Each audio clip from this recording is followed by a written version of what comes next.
Over the years I've been making content for you who love my nonsense, and even for you who like me just as much as this guy. Over this time I've been asked multiple questions about the game, and one such question has popped up multiple times. Does Elite Dangerous has an endgame?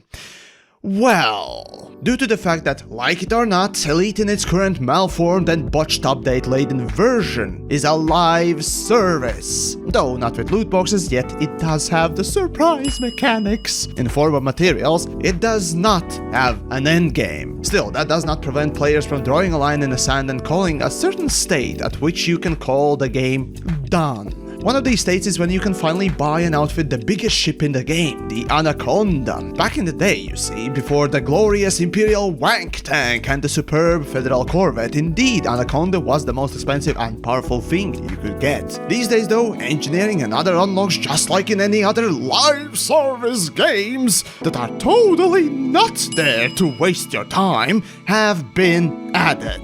Nevertheless, the question still remains, the question of the video. How fast can you actually earn what used to be the endgame content back in the day with today's Elite? So then, I embarked on this adventure myself a few times in the past. My first attempt was before the Distant Worlds 2 expedition. I asked Frontier for a second account for this very reason, and Distant Worlds event as well, of course. Oh, and of course, filming these amazing shots you've been seeing during the video. I decided to speed grind and see how fast I can get to Anaconda with, at that moment, most profitable method: passenger transporting missions in Robigo and Cios. Remember, I did it from a Sidewinder, completely fresh account. I picked up a couple of bounties from a resource extraction site, got an adder, and started doing Cios passenger missions. To this day, you can actually still do it, so check out the video description for how to if you are interested. Anyways, I progressed to Asp Explorer and then soon after Type 7, after which things kicked into high gear, and soon after that, Python was my next ship. With Python, all that was left was 100 million to earn, and it could be done in about an hour or so.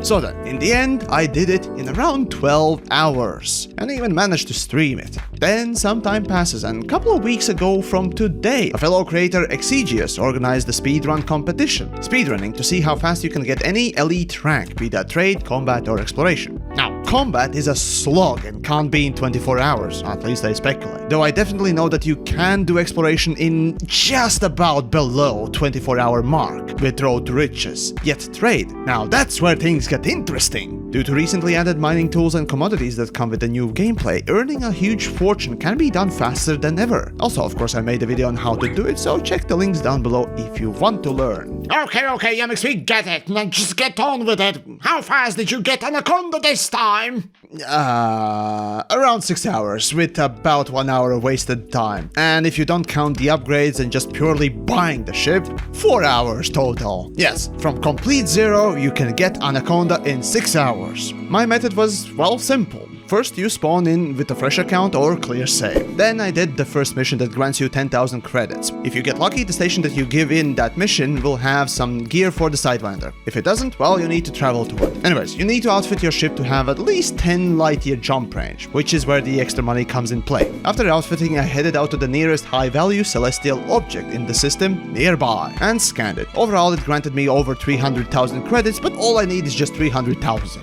For my next ship, the Adder. I outfitted my new ship with mining gear and headed out to the nearest Void Opal hotspot. Now, obviously there's a plenty of prep work that goes into such a run like this, like where to find the hotspots even if you don't have the detailed surface scanner, which I didn't. As I arrive at the hotspot, all I need to find is just one deep core rock, and all the Void Opals it has, even at the worst case scenario, I will still be able to buy Asp Explorer with the same build, and I can go mining again with that, which I did. As you mine with Asp, once you run out of limpets or got enough cargo to sell in order to buy either Type 9 or Python, you can leave. I ended up going with Type 9, but really you should go with Python due to its higher speed and maneuverability, so don't make my mistake. And so with the Python, just go back and explode some more rocks and you're done. As I said previously, in 6 hours I managed to get enough funds for an Anaconda, but I think it can be done in about 4 hours if you planned it more carefully and didn't screw up as much as I did. Impressive, I know, Earning the in-game content in just about 6 hours from a game that takes about 100 hours just to learn how to fly for some is quite something. Oh, but did I mention that there's even faster ways? Indeed. I've heard that some people have actually done whole elite ranks in about 8.5 hours. Apparently it's done through the double painite mining method, while what I used was a simple deep core void opal mining. Regardless, hopefully this was something interesting to learn about the game, and maybe even attempt yourself. In any case, the result is still all the same. It's easier than ever to earn credits in Elite Dangerous for big ships. But it's not all sunshines and daisies. This thing called balance rears its ugly head like that one deformed family member that no one likes to see in a family gathering. Yet,